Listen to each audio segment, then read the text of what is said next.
जय हिंद। रिसेंटली आनंद महिंद्रा साहब का एक पोस्ट वायरल हो रहा है ट्विटर में, जिस पर अभी तक 7.5 लाख से ऊपर व्यूज आ चुका है। और ये पोस्ट बहुत ज्यादा मैटर करता है क्योंकि महिंद्रा साहब ये पोस्ट इंडिया के इकोनॉमी के ऊपर किए है और ये इंसान के पोस्ट बहुत ज्यादा मैटर एक्चुअली करते हैं देश के लिए, क्योंकि ये ऐसा इंसान नहीं है कि कभी कभी पोस्ट वगैरह कर देते हैं।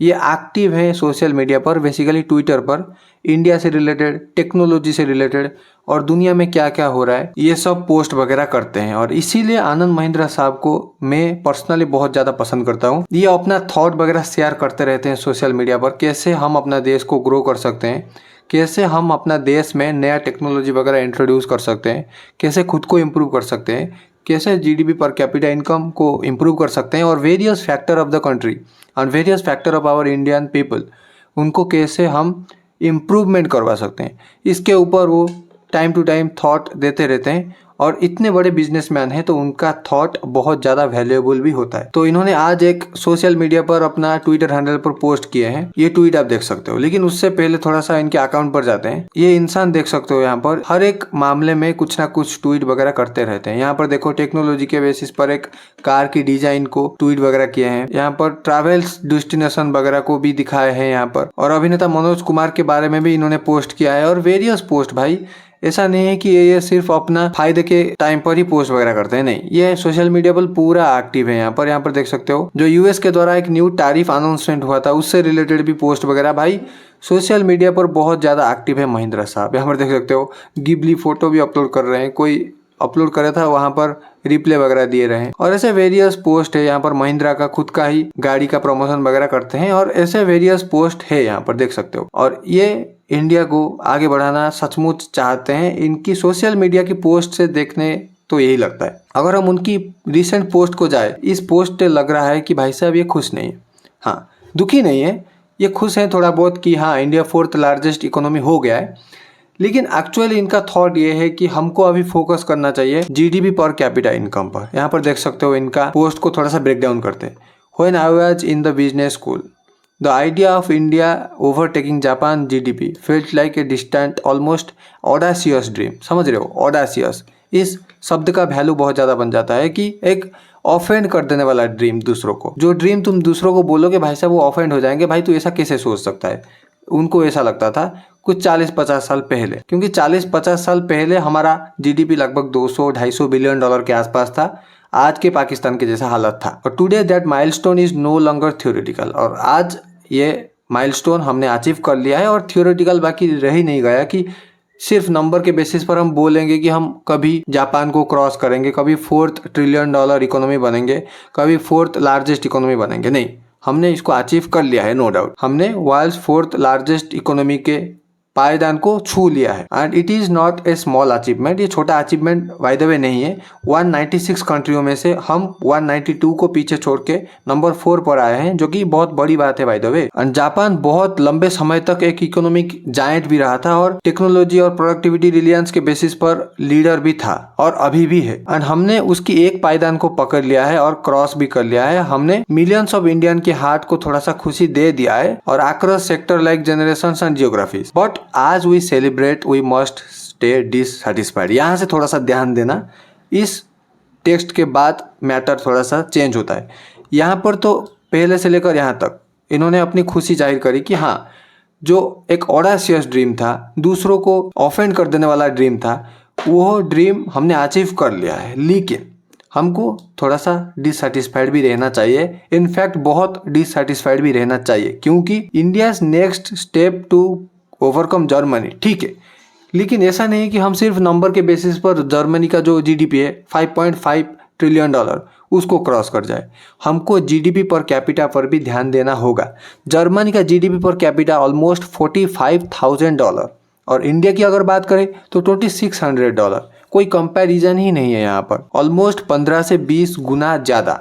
समझ रहे हो, महिंद्रा साहब का यही थोड़ा सा ऑब्सेशन है कि इंडिया को अभी नेक्स्ट स्टेप हमको जीडीपी पर कैपिटा इनकम पर फोकस करना चाहिए, हमारे यूथ को एम्प्लॉयबल बनाना चाहिए, हमारे यूथ के स्किल को बढ़ाना चाहिए और ज़्यादा से ज़्यादा जॉब क्रिएशन पर फोकस करना चाहिए, not on the growth of economy only. और ये कैसे हो सकता है भाई साहब, एजुकेशन लेवल को थोड़ा सा चेंज करना पड़ेगा। हमारे यहाँ एजुकेशन की धज्जियां उड़ चुकी है सचमुच बोलूँ तो। Then for us to keep rising India needs sustained economic reforms. India को राइजिंग करने के लिए कीप राइजिंग यानी कि लॉन्ग टर्म राइजिंग, ऐसा नहीं कि कुछ ही सालों में थोड़ा सा ग्रो कर गए और फिर हमारा हालत खराब हो गया पाकिस्तान जैसा। नहीं, हमको सस्टेनेबल ग्रोथ चाहिए, लॉन्ग टर्म ग्रोथ चाहिए, इनफैक्ट परमानेंट ग्रोथ चाहिए। उसके लिए हमको सस्टेनेबल इकोनॉमिक रिफॉर्म्स करना चाहिए। हमारे इंफ्रास्ट्रक्चर को मजबूत बनाना पड़ेगा, हमारे गवर्नेंस को एक सॉलिड हमको गवर्नेंस बनाना पड़ेगा जहाँ पर राइट ऑफ स्पीच बहुत ज़्यादा होता है, और मैन्युफैक्चरिंग के ऊपर फोकस करना पड़ेगा, एजुकेशन के ऊपर। मोस्ट इंपॉर्टेंट यहाँ पर एजुकेशन ही होता है भाई। एजुकेशन के दम पर हम विश्व गुरु थे, एजुकेशन के दम पर हम एक सोने की चिड़िया थे, और आज एजुकेशन के डाउनफॉल के बाद हमारा हालत ऐसा हो चुका है, राइट। तो education is most important thing in the entire thing and capital access, इस सब के ऊपर हमको फोकस करना चाहिए अगर हमको लॉन्ग टर्म ग्रोथ चाहिए। ये भाई फालतू का चीज़ है जो कि जीडीपी पर कैपिटा ग्रोथ करते रहे और हमारे यूथ बर्बाद होते जाए। हमारे यूथ मुंह में गुटखा खा के घूम रहे हैं और हम हमारे पॉकेट में 4th लार्जेस्ट इकोनॉमी का टैग लेकर घूम रहे हैं। कोई मतलब नहीं यहाँ पर। और इन्होंने एक फ़ोटो भी शेयर करी है, India's power past Japan 4th largest economy in the world. और जैसे मैंने एक पहले वीडियो बनाया था, इससे पहले वाला वीडियो जाकर देख सकते हो, मेरे यूट्यूब चैनल पर अभी भी अपलोडेड है। इस वीडियो में मैंने बताया था एक्चुअली इंडिया कैसे कैसे ग्रो करेगा और कैसे कैसे ग्रो किया हुआ आया है।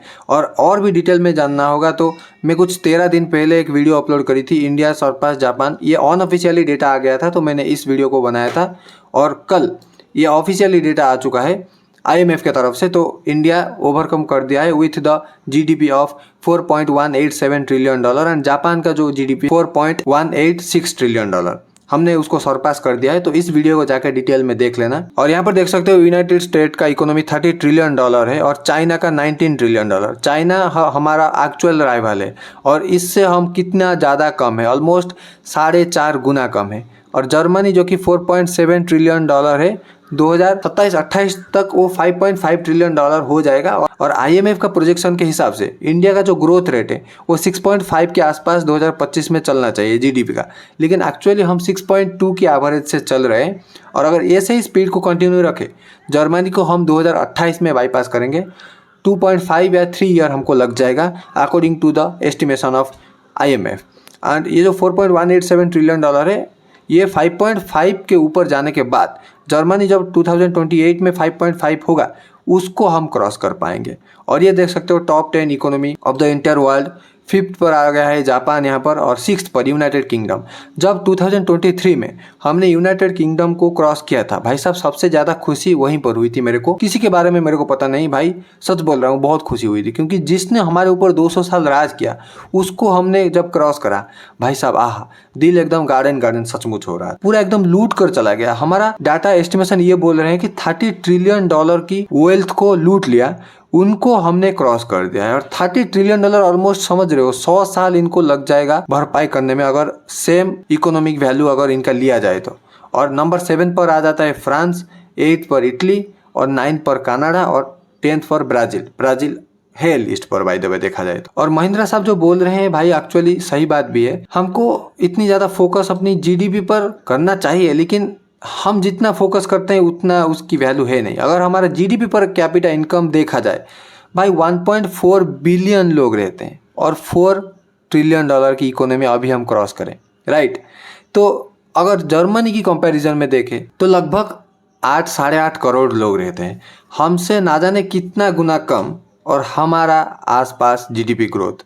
और हमको देखो यहाँ पर 1.4 बिलियन लोग, और इस नंबर से हमको खुश एक्चुअली में नहीं होना चाहिए। और महिंद्रा साहब का लॉजिक भी सही बात है, ये खुशी की बात कोई है नहीं ज़्यादा। ठीक है, पहुंच गए। यहाँ पर देख सकते हो कमेंट सेक्शन में भरा पड़ा है, great to see Bharat making things clear and big.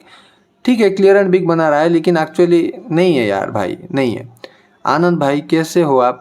बहुत दिन हो गए आपसे बात करते हुए। भाई साहब क्या क्या कमेंट कर रहे हैं लोग, यहाँ पर देख सकते हो लोग ऐसे भी कमेंट कर रहे हैं। I could not believe my eyes that I am reading the article that India has taken over Japan आज द 3rd लार्जेस्ट इकोनॉमी। भाई 3rd नहीं है, 4th है, और जापान को 5 कर दिया गया है। ऐसा नहीं है भाई, थोड़ा सा देख कर कमेंट करो यार। वेट फॉर हेटर्स, देखो ना करा है भाई साहब यार। यहाँ पर देख सकते हो एक भाई ने पूरा डिटेल में लिख दिया है number 7 to number 6 1 year, number 6 to number 5 2 year लगा, नंबर 5 to नंबर 4 6 ईयर हमको लगा, और टॉप 3 कब? टॉप 3 ईयर लगेगा भाई साहब almost. How can we fast be number 3? और आनंद महिंद्रा साहब की ये ट्वीट को आई होप हमारे सरकार थोड़ा सा ध्यान देगी। और ये एक लॉन्ग टर्म प्रोसेस है भाई, ये ऐसा नहीं है कि कल परसों तरसों हो जाएगा, नहीं। हमारी इकोनॉमी को भाई साहब लॉन्ग टर्म की सस्टेनेबल ग्रोथ पे लाने के लिए हमको भाई एजुकेशन के ऊपर फोकस करना ही होगा। एजुकेशन लेवल में कॉलेज में पढ़ता हूँ भाई, पता है इतनी घटिया है भाई, असाइनमेंट करवा करवा के मार देते हैं। क्या मतलब, उस असाइनमेंट को सिर्फ 2 मिनट में फाड़ के फेंक देंगे, कोई और लॉजिक है ही नहीं। और कंप्यूटर तो भाई हम अभी जी रहे हैं 2025 में, कुछ ही महीनों बाद 2026 हो जाएगा। अभी भी हम नोट पे बना रहे हैं एक्सेल कैसा होता है, कागज़ में बना रहे हैं वर्ड कैसा होता है, कंप्यूटर सिस्टम अभी तक नहीं है भाई साहब। ठीक है, IIT NIT IIM वगैरह में सब फैसिलिटी है, लेकिन एक्चुअल इंडिया को वो रिप्रेजेंट नहीं करते हैं। वो टॉप 5% कॉलेज हैं, और जो टॉप 5% कॉलेज को लेकर पूरी देश नहीं चल सकता, राइट। तो 95% रिमेनिंग रहे, उनसे ही एक्चुअली ग्रोथ अगर निकल पाए तो इंडिया बहुत स्पीड से ग्रो करेगा। तो सरकार को फोकस मेनली करनी चाहिए Tier 3 Tier 4 Tier 5 Tier 6 के स्कूल पर, और कुछ नहीं है वहाँ पर भाई। एजुकेशन के नाम पर घंटा है वहाँ पर, टीचर भी वहाँ पर पढ़ाते नहीं है, हम लोग यूट्यूब पे पढ़ते हैं, क्या बताएं। वैसे मेरे डिपार्टमेंट में तो ऐसे नहीं है, लेकिन बात करें पूरा देश की तो कितना ही होगा, तो नंबर कितना ही हो जाएगा भाई, नंबर बहुत ही कम है ऑलरेडी। ठीक है, 1-2 डिपार्टमेंट, जैसे मैं लकी हूँ थोड़ा सा भाई, मैं कॉमर्स डिपार्टमेंट में घुस गया हूँ हमारे कॉलेज का, तो बहुत अच्छे टीचर मेरे को मिल गए। लेकिन भाई कितना नंबर को इतना मिलता है, कौन कौन सा बच्चा इससे लकी होता है कि थोड़ा बहुत अच्छे टीचर उनको मिल जाए? नहीं होते हैं एक्चुअली।